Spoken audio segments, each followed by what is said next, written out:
श्री स्वामी समर्थ. श्री दत्त महाराजांच्या या 5 उपायाने आपल्या आयुष्यातील सर्वात अशक्यही इच्छाही पूर्ण होतात. दत्त महाराजांच्या उपायांचे फायदे. घरातील वातावरण शांत आणि प्रसन्न बनते. दत्त महाराजांचे नामस्मरण आणि स्तोत्र पठण घरातील नकारात्मक ऊर्जा दूर करते आणि सकारात्मक ऊर्जा निर्माण करते. दत्त उपासनेमुळे घरातील सदस्यांमधील वाद आणि कलह कमी होतात आणि प्रेम आणि बंधुभाव वाढतो. मुले शांत आणि शिस्तप्रिय बनतात. 2. आर्थिक परिस्थिती सुधारते. दत्त महाराज धन आणि समृद्धीचे देवता मानले जातात.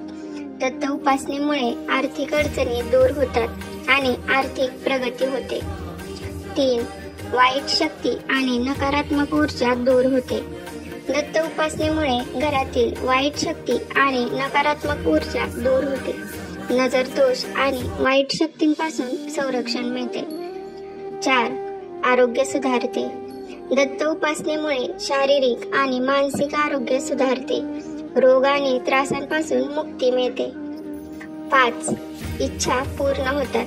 दत्त महाराज भक्तांच्या इच्छा पूर्ण करतात. मनशांती आणि आनंद मिळतो. दत्त उपासनेसाठी काही सोपे उपाय. 1. दत्त मंदिरात दर्शन घेणे आणि पूजा करणे. 2. दत्त महाराजांचे नामस्मरण आणि स्तोत्र पठणाचा नियमित अभ्यास करणे. 3. घरी दत्तमूर्तीची स्थापना आणि पूजा करणे. 4. गुरुवार हा दिवस दत्त उपासनेसाठी विशेष मानला जातो. दत्त महाराजांच्या नावासोबतच इतर काही उपाय. 1. घरात दीप प्रज्वलन. संध्याकाळी तुळशीजवळ आणि देवघरात दिवा लावा. 3 वेळा दीप प्रज्वलित करताना घोर कष्टोद्धारण स्तोत्र पठण करा किंवा तारक मंत्र 11 वेळा म्हणा. ज्योत पेटताना निर्माण झालेली विभूती गोळा करा आणि ती घरात फुंकरून मारा. यामुळे घरातून वाईट शक्ती आणि नकारात्मक ऊर्जा दूर होईल. 2. कालभैरवाष्टक. रोज किंवा नियमितपणे कालभैरवाष्टक 3 वेळा म्हणा. ज्योत पेटताना निर्माण झालेली विभूती घरातून फुंकरून मारा. यामुळे वाईट शक्ती, नकारात्मक ऊर्जा आणि टोनाटुटके दूर होतील. 3. इतर उपाय. घरात नियमितपणे धूप आणि दीप लावा. गायत्री मंत्राचा जप करा. हनुमान चालीसा आणि रामरक्षा स्तोत्र पठ करा. दर गुरुवारचे व्रत करा आणि गुरुजींची पूजा करा.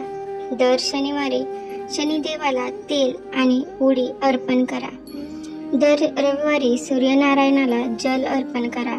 दर महिन्याला अमावस्याला आणि पौर्णिमेला पितरांसाठी पिंडदान करा. दत्त महाराजांच्या उपायांच्या फलश्रुती कधी मिळेल. दत्त महाराजांच्या उपायांच्या फलश्रुती वेगवेगळ्या लोकांसाठी वेगवेगळ्या वेळेत मिळू शकतात. सामान्यपणे 3 दिवसात घरातील वातावरण थोडं प्रसन्न होऊ लागेल. चिडचिड कमी होईल आणि मुलं थोडं ऐकायला लागतील. 21 दिवसात घरातील वातावरणात लक्षणीय बदल दिसून येतील. भांडणं कमी होतील. मुलं हट्टीपणा कमी करतील आणि नवरा शांत व्हायला लागेल.